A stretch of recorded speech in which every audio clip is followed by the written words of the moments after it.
अदब वाले की जानिब से अदब वालों के लिए। सहूलत हो अज़ियत हो, तुम्हारे साथ रहना है कि अब कोई भी सूरत हो, तुम्हारे साथ रहना है। हमारे राब्ते ही इस कदर हैं, तुम हो और बस तुम,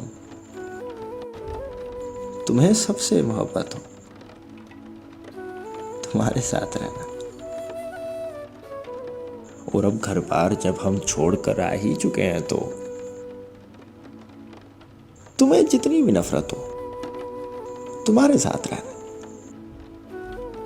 तुम्हें जितनी भी नफरत हो, तुम्हारे साथ रहना।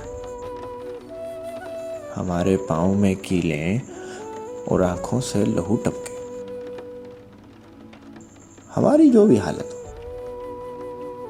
तुम्हारे साथ रहना है। तुम्हें हर सुबह हर शाम है बस देखते रहना।